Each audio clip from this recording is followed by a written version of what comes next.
Hello guys, welcome back to Nutan kitchen. Guys, my name is Nutan Srivastava and today I am sharing gobi parathas recipe. Yes guys, कितना मजा आता है ना जब आपकी थाली में आते हैं गर्मा गर्म गोभी के पराठे. लेकिन जब इसकी स्टफिंग अच्छी नहीं होती ना तो सारा मजा धरा का धरा रह जाता है. तो गाइस, आज मैं आपको बताऊंगी वो टिप्स और ट्रिक जिससे आपके गोभी के पराठे बहुत ही चटपटे, टेस्टी और डिलीशियस बनेंगे.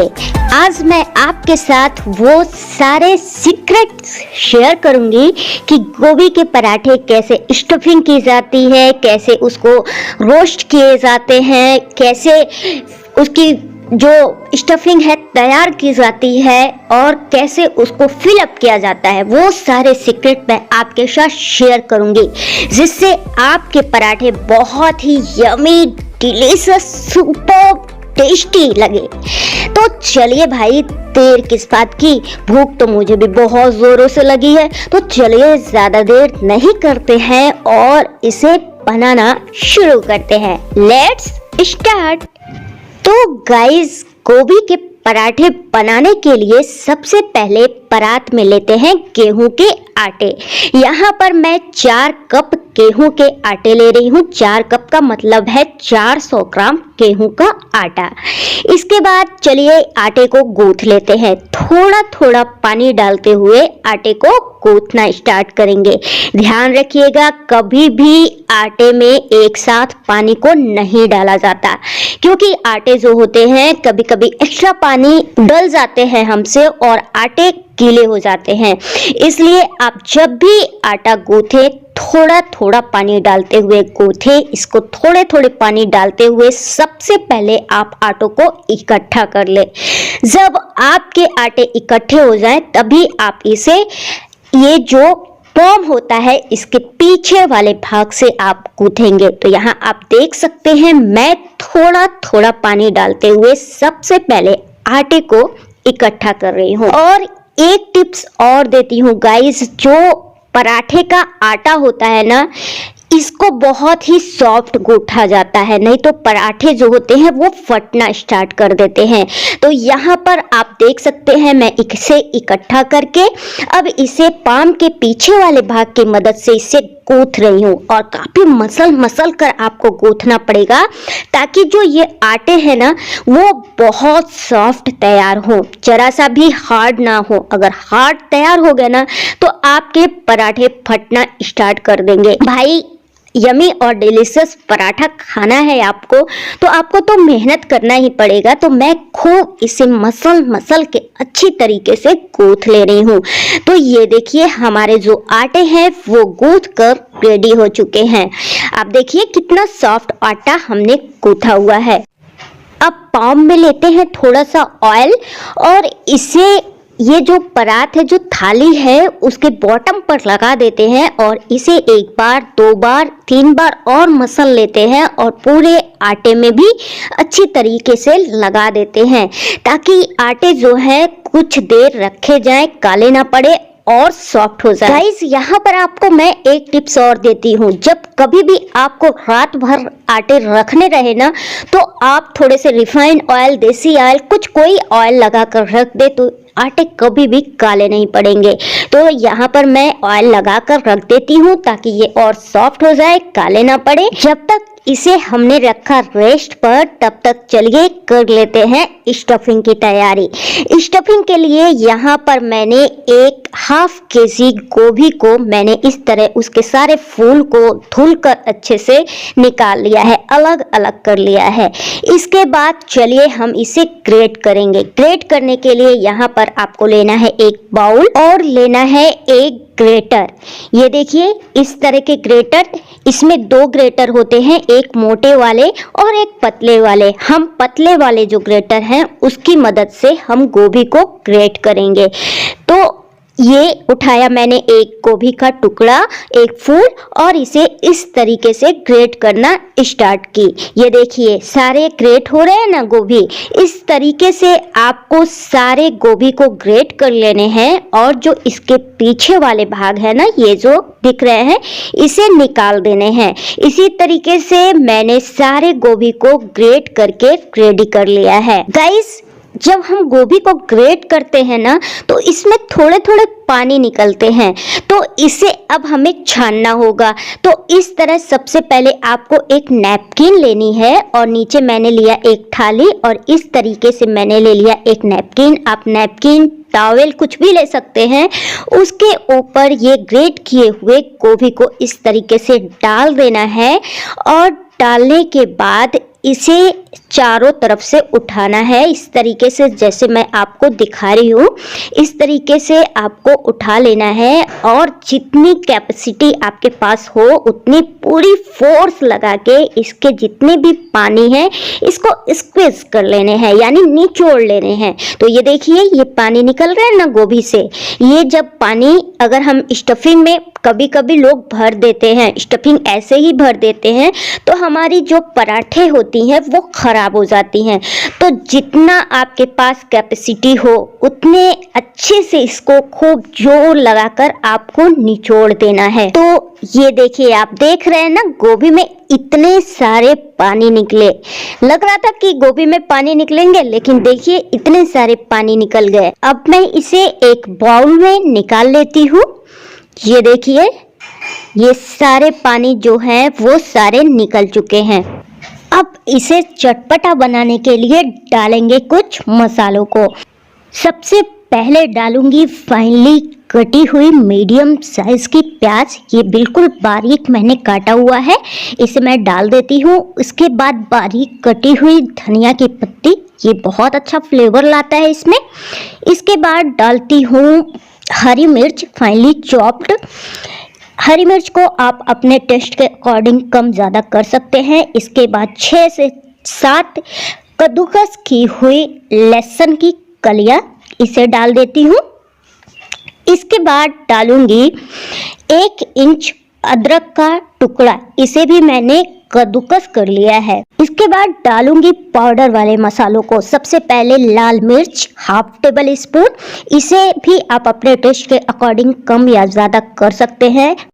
Half tablespoon garam masala powder, 1/3 tablespoon black pepper powder यानी कि काली मिर्च का पाउडर, हाफ टेबल स्पून जीरा पाउडर यानी कि cumin powder, half tablespoon turmeric powder यानी कि हल्दी पाउडर, और 3 से 4 चुटकी हींग। हींग पराठे में ज़रूर डालिएगा, बहुत अच्छा फ्लेवर आता है। इसके बाद डालते हैं 1 टेबल स्पून चाट मसाला, और इसके बाद डालते हैं लास्ट में नमक। नमक आपको तभी डालना है जब आप पूरी को बनाने जाइएगा। पहले आप डालकर बिल्कुल मत रखिएगा, नहीं तो पानी छूटने लगेगा। इस टिप्स का ज़रूर ध्यान रखिएगा गाइस। नमक आपको जब बनाने जाना है, पराठे स्टफिंग करने जाना है, तभी डालना है। अब इसे मैं कर देती हूँ बढ़िया से मिक्स। गाइस, मिक्स करते समय आपको देख लेना है कि इसमें कोई मोटी गोभी तो नहीं रह गई है। अगर मोटी गोभी रह गई ना, तो पराठे जो है वो फटने लगेंगे। इसलिए एक बार मैं इसे हाथों से मिक्स करती हूँ, और मिक्स करने के बाद देख लेती हूँ कि कहीं बीच में मोटे पार्ट्स तो नहीं आ रहे हैं। तो ये देखिए 1-2 मोटे पार्ट्स आ रहे हैं, इसे मैं निकाल कर बाहर कर देती हूँ।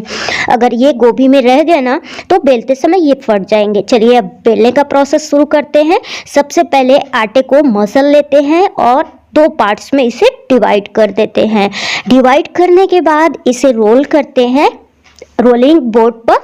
रोल करने के बाद इसे आपको जितने बड़े पराठे बनाने हैं उतने बड़े भाग में कट करने हैं। वैसे एक टिप्स और बताऊंगी गाइस, कि जब भी आप पराठे बनाए ना गोभी का, तो थोड़े मोटे बनाएं। मोटे पराठे जो होते हैं वो बहुत ही डिलीशियस और टेस्टी बनते हैं। तो आप देख सकते हैं मैंने इतने बड़े बड़े पार्ट्स कट किए हैं। ये देखिए 3 पार्ट्स हमने कट करके रेडी कर लिए हैं। अब गाइस आपको एक पार्ट्स उठाना है, और जैसे रोटी का बॉल आप बनाते हो सर्कुलर मोशन में उसी तरीके से आपको एक बॉल तैयार कर लेनी है। तो ये देखिए बॉल रेडी हो चुके हैं। अब इसे सूखे आटों से डस्ट करना है। दोनों तरफ से हम डस्ट करेंगे और जो एक्स्ट्रा आटे हैं ना उसको झाड़ देंगे।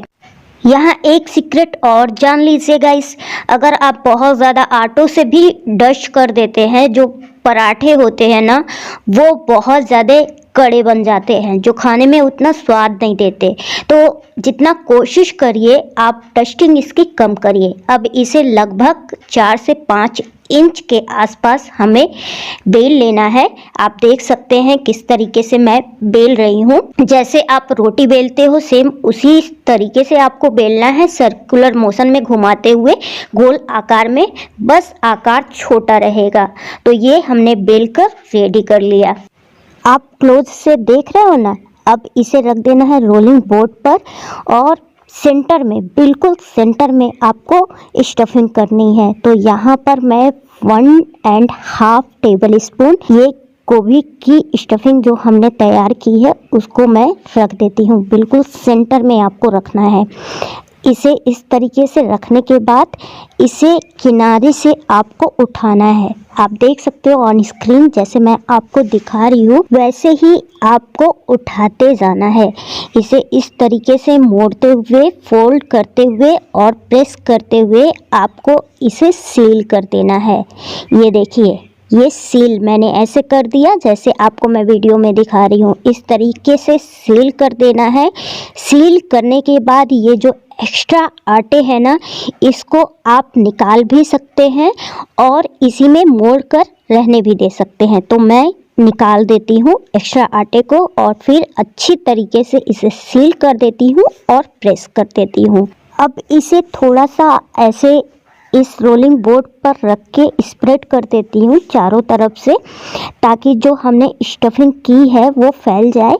इसके बाद मैं फिर से इसे सूखे आटे से डस्ट करूँगी और डस्ट करने के बाद इसे बेलना है। आप जितना बड़ा चाहते हो आप इसे बेलिएगा और उस तरफ से बेलना स्टार्ट करिएगा जिस तरफ से आपने सील किया है।